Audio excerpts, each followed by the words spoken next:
Строго говоря, 8 числа будет 2 года, но это не совсем правда. Больше того, это совсем неправда. Театр начался, то есть его эскизы начались значительно раньше, за 2 года до этого, в МГУ имени Ломоносова. И он превратился из театра МГУ, плюс-плюс, такой был. И там мы начали работать. И первые артисты театра в миниатюр «Камин», они были оттуда. Они были, в общем, некие основатели, некое такое сырье, на котором все и построилось. А затем появился Володя Бобор, который должен был поступить. Я не буду рассказывать, как он поступал. Это интересно, но это долго. Потом появился Володя Бобор, Миша Берестов, и они втравили меня в эту авантюру под названием «Театр». Название театра произошло много больше, а до этого был просто такой вот какой-то театр-миниатюр. Пока без названия. С этим названием пришел Володя Бобор и сказал: мы теперь «Камин». И вот тогда я сильно задумался над тем, что название тянет за собою в историю.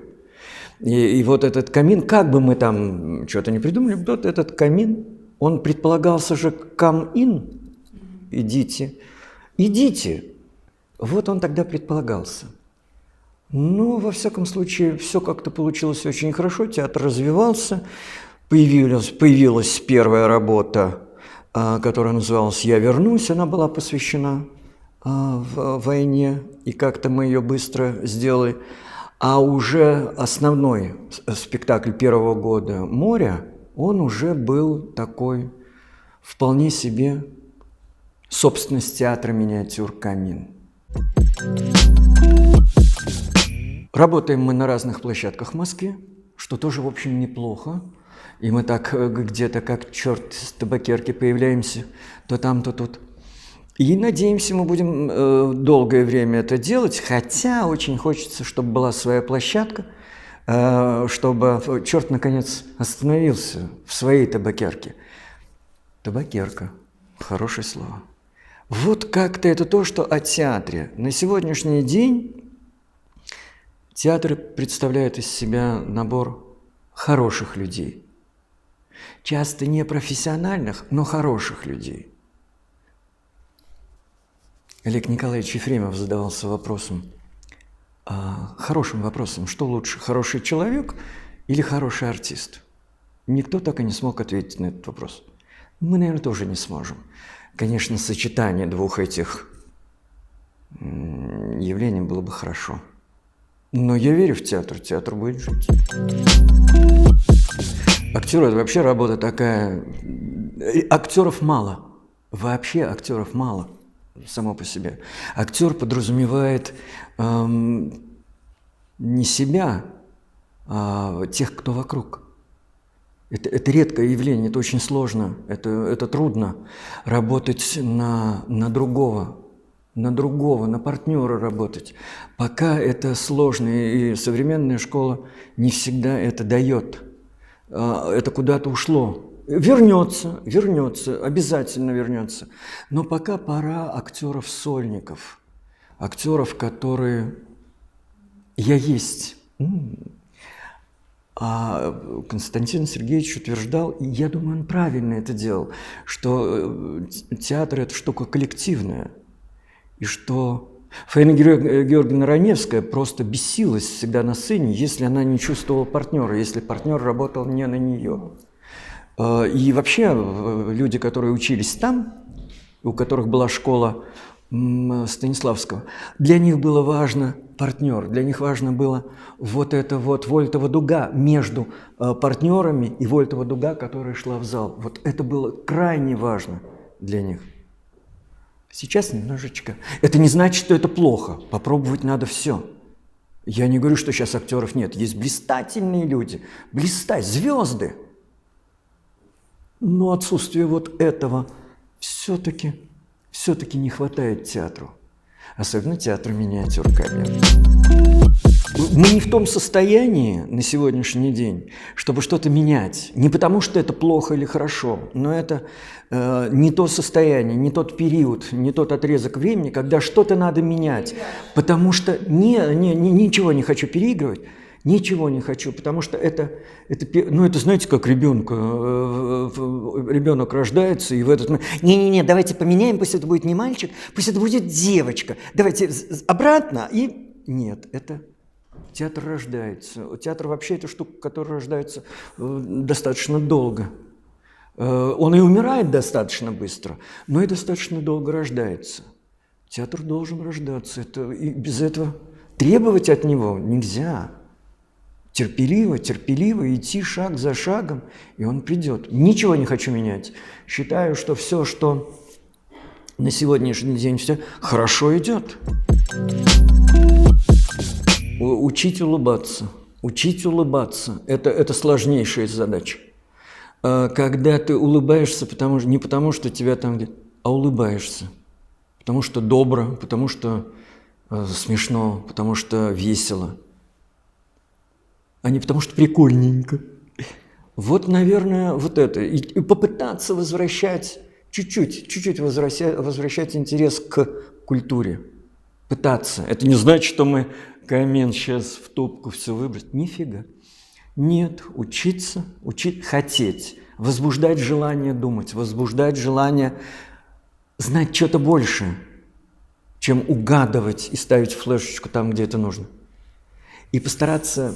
Хотя первая программа, которую мы сделали на день рождения, называлась «Окей, Google». Это было в угоду времени. Ну, угодили. Или угадили, пока не знаю. Ну, угодили. Я не посвятил, мне повезло. Мне так повезло, мне сильно повезло. Я вплыл в театр российской армии, и все. Тогда он был театр советской армии. И тогда я увидел Андрея Алексеевича Попова. И вот с этого я нигде никогда впоследствии, только в Вахтанговском театре, когда Ульянов был художественным руководителем, я нигде никогда не видел и не слышал, чтобы по трансляции по театру, по всем гримеркам вдруг произносилось «Внимание!», в театр вошел Андрей Алексеевич Попов. И мы все выходили в коридор и его приветствовали. Вот это было безумное уважение к мастеру, это было безумное уважение к творчеству. Недолго было, он уходил тогда. И дальше меня стало носить по всем театрам, по многим театрам, я так скажу. И вторым был это уже театр Вахтангова, где... Но это было роскошество. Я был на стыке между Евгением Симоновым и Ульяновым. И вот этот вот период, это была удивительная бомба. Это было безумно интересно. Это были такие... Плотников тогда был жив, Гриценко жив. Это были такие мастодонты, это были такие актеры, у которых не учиться, только баран не мог. Вот. Это было что-то. И тогда они учили нас. Олег Николаевич Ефремов учил. Нам всегда говорили, хотите быть режиссером, не ходите ни в какие институты. Идите и смотрите репетиции Ефремова. И мы ходили, мы там учились. Это было безумно интересно, и мы не понимали, все было на уровне послевкусия, потом доходило что-то. Но вот так вот приходишь, открываешь рот, и все. И все. Мне очень много приходилось работать на общих площадках, на таких московских. Тогда это было нужно, тогда партия требовала. И мы делали и Олимпийские игры, и фестиваль молодежи и студентов в Москве. Мы делали карнавал на Павловской. Вот на таких шоу я тоже... Я чувствовал разницу, почувствовать разницу.